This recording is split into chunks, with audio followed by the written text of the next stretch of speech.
Hi there, Andrew Crescendo is here with Audio Bro. What you just heard right there was a quick musical example featuring our modern scoring strings legato articulations.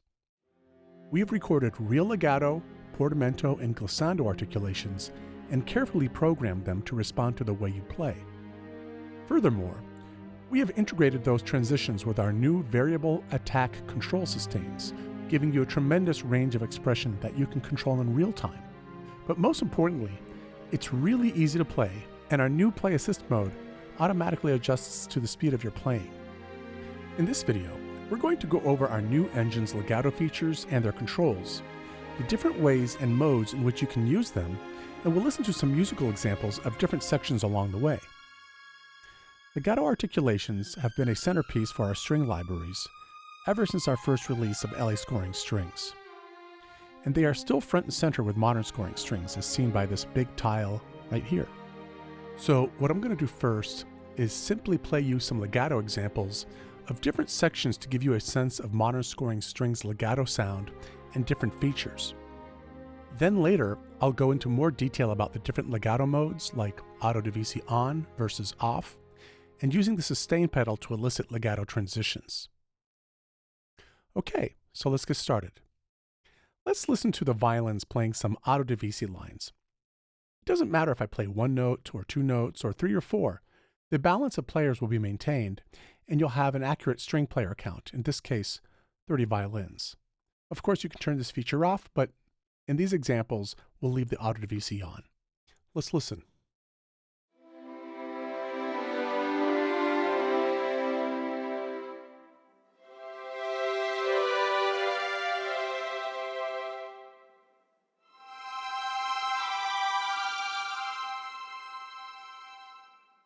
Now fortissimo and accented.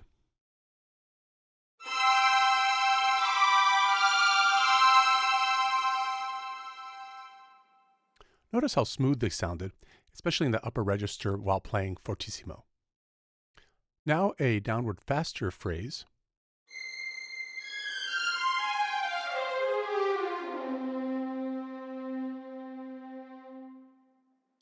Now, we recorded some solo strings with this library, and I often like to layer them with the ensembles to give a little extra detail to the sound.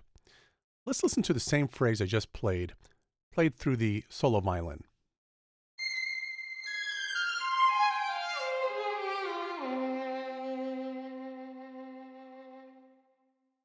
Now let's hear the ensemble strings combined with the solo violin.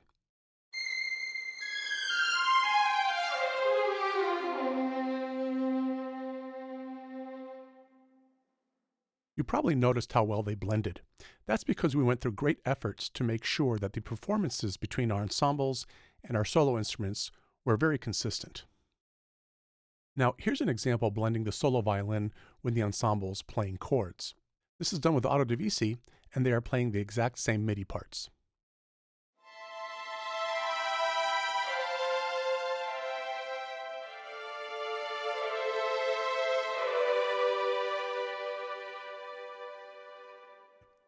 So layering with the solo instruments is a great way to add that extra detail and little added expression to your phrases.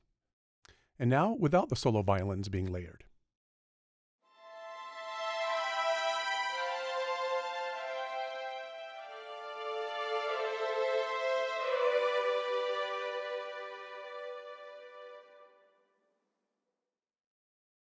Now let's take a look at this transition volume.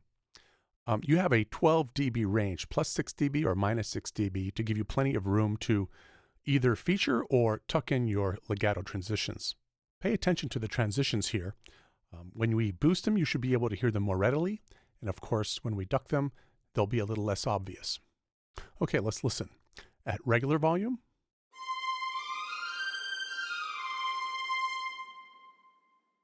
now plus 6 dB.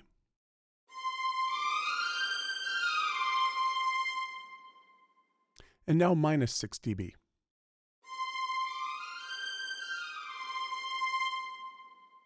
Now that may have been pretty subtle to you, but in context it can make a huge difference. Often I like to boost the transition volume when playing faster passages. It really helps speak the transitions more. Also, notice this auto legato speed mode. The legato speed will change automatically based on the way I play. It's an algorithm in which we analyze your playing in real time and then choose a good speed setting to accommodate.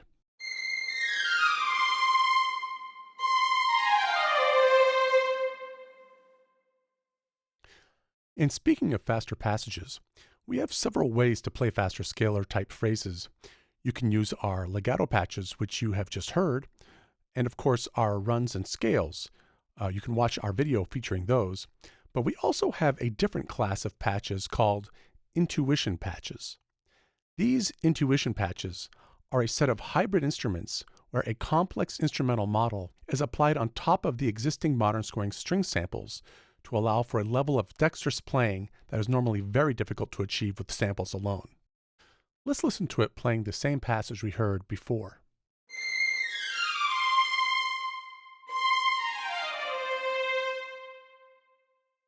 Now, there's going to be a full video dedicated to these intuition patches, but I just wanted to bring to your attention that you have 3 different ways in which you can play faster passages.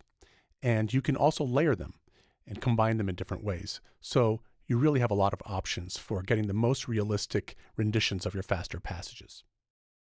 Okay, now let's listen to the Rebo feature. When on, it triggers different samples to give you a legato, but a reboed kind of legato with a little more bow attack. Let's listen. First with the Rebo off, and now with Rebo on.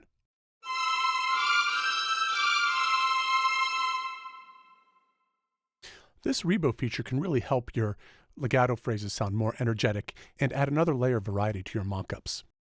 So to summarize, you can add speed, volume, and also dictate whether Rebo is on or off. And also, let's not forget the intuition patches, giving you lots of creative options for legato phrases. Now, before we go to the other instruments and play their legatos, I wanted to go over some very important articulations here. The crescendo, normal, and accented bows of the sustains. These will help you breathe new realism into your mock-ups. Let me play a quick example on the violins in fortissimo. First, I'll do accented. Now normal. Now crescendo.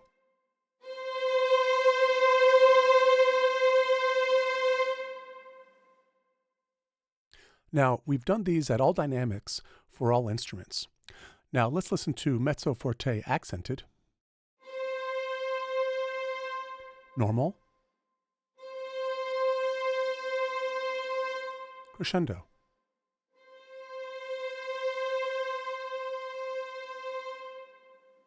Now mezzo piano accented.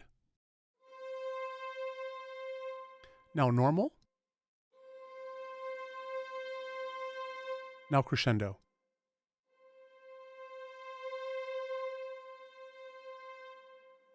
And lastly, piano accented.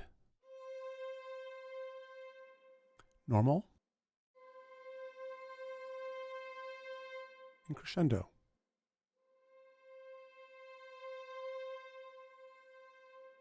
Now, obviously, we've looped all of these, so you have 3 different groups of sustains to choose from when you're doing your mock-ups. This provides for a lot of variety.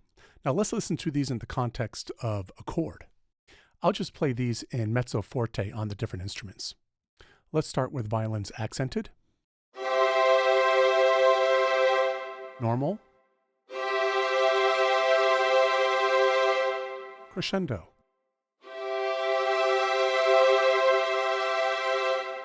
Now violas mezzo forte accented. Normal. Crescendo.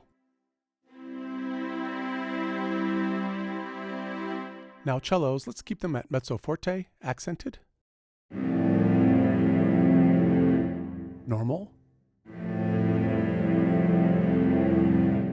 Crescendo.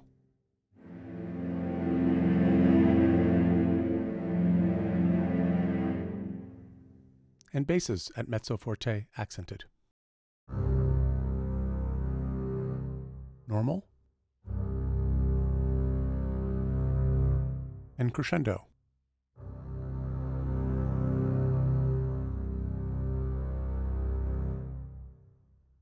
Now, to some of you, these may sound fairly subtle, but I can assure you these will breathe new life into your mock-ups, and when compounded with the other instruments, they make a big difference. Okay, so now let's go back to the legatos, and now let's listen to the violas. We've recorded them with two divisi sections, and right now I'll just play some simple two-note phrases with the auto divisi on.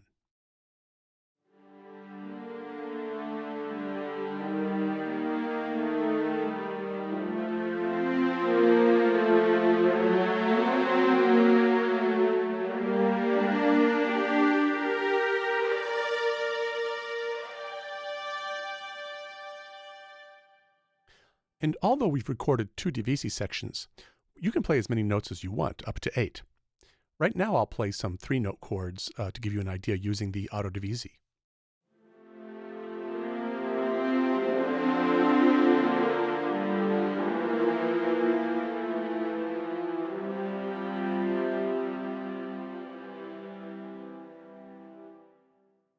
I love how warm and lush these violas sound. In fact, the whole library has a beautiful lush sound, but it still retains detail. Now let's listen to some triads in the upper register.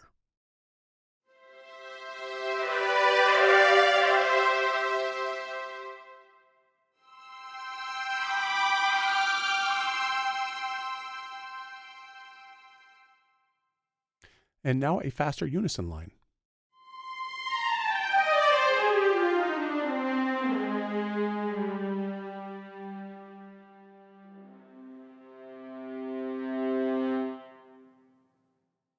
Okay, now let's listen to some cellos. We've recorded 10 cellos, 2 groups of 5, plus a solo cellist. Let's listen to the divisi cellos with auto divisi on playing some chords.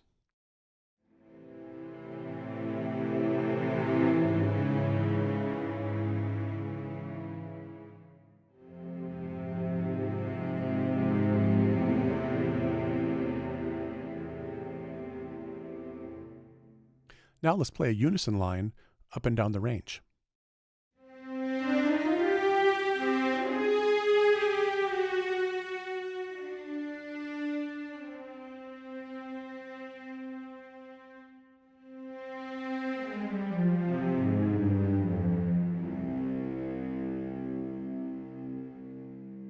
These cellos have the wonderful combination of being warm and lush, while at the same time being very responsive to legato playback.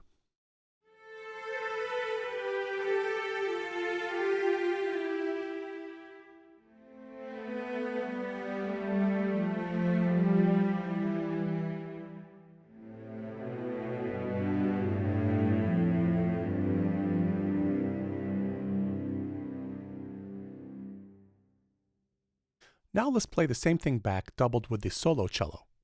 I'll be playing with auto divisi on, so the solo cello will be doubling both voices. Let's listen.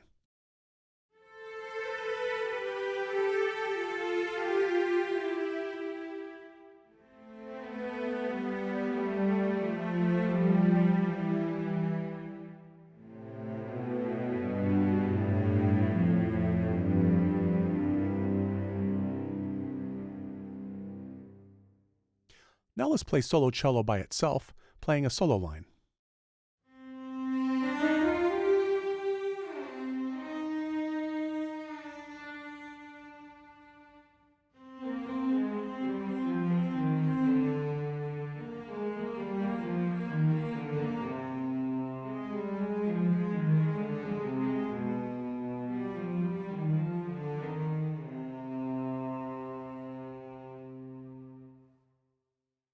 Okay, now let's listen to some basses. We recorded 2 bass divisis, 2 sets of 4 players. Let's listen.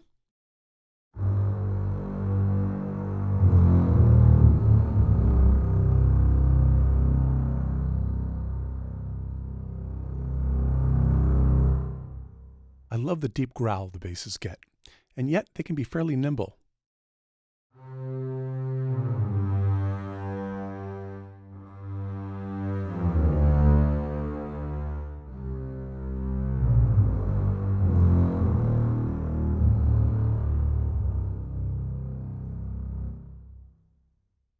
Of course, the basses can play in divisi.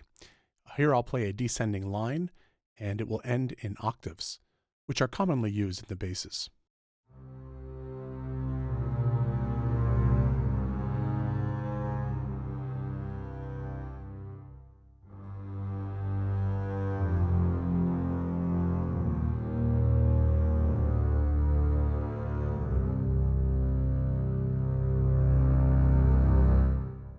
Remember, it takes a lot of bow force and effort to get those big strings moving and singing, so basses will always have a slower response when it comes to bowing. Okay, thanks for listening to us this far.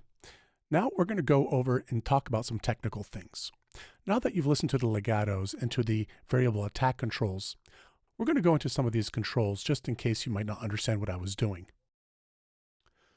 First, I want to go a little more in depth with the transition speed knob and the transition volume knob, and this drop down that reveals even more controls that are very powerful. By default, the patches will load with auto legato speed on. Our engine will analyze the speed at which you are playing and will automatically play the legato to where we thought it would sound best. Now, this only applies to the legato speed. The port and the glissando speeds are usually set to 12 o'clock, but you can ride them independently if you want with your controller. Or even easier, you can just ride the main transition speed knob here. That will affect all the transitions at once. So please experiment with the different modes and knobs and see where you like to set them. You may want to adjust them to your personal preferences. And now, let's move on to our last topic. Auto-divisi versus non-auto-divisi. With all our master patches, auto-divisi will be on by default. This allows you to play with polyphonic legato and auto-divisi at the same time, at the expense of a 40 milliseconds look ahead. Now, auto-divisi is assigned by default to CC30, so you can turn it off very easily. Now, by contrast, our split divisi patches like Violins 1A, for example, will have auto-divisi turned off. These will not have the 40 milliseconds latency that the master patches will have, and these will be monophonic by default. Again, using CC30, you can easily just turn it back on. Now, there are differences in how you play to elicit legato transitions when using auto-divisi on as opposed to when auto-divisi is off.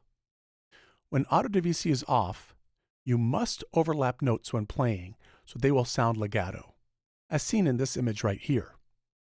Notice the overlapping notes in red.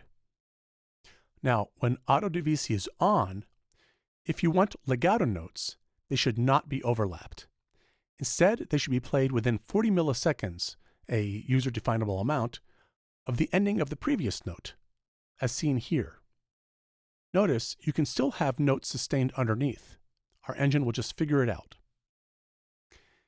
If you do overlap notes, our auto-divisi engine will consider these notes to be new notes to the chord. And lastly, there is one last way to play with auto-divisi on, and this is my favorite way. When using the pedal, you can simply play without overlapping notes and ignore the 40 millisecond release window, and you will still get a beautiful legato playback. It should only take you about 5 minutes of playing time to get these different approaches under your fingers. You decide which one works best for you. Okay, well, that should do it. I think you should have a pretty good overview of the legatos by now.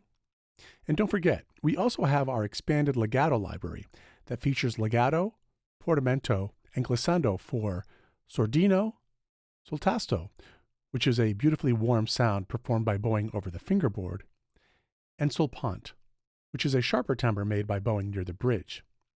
We will be featuring those in another video. So, with all our new legato controls integrated with our new variable attack sustains, we can't wait to hear how you'll be using these articulations in your upcoming projects. Thanks for watching, and see you in the next video.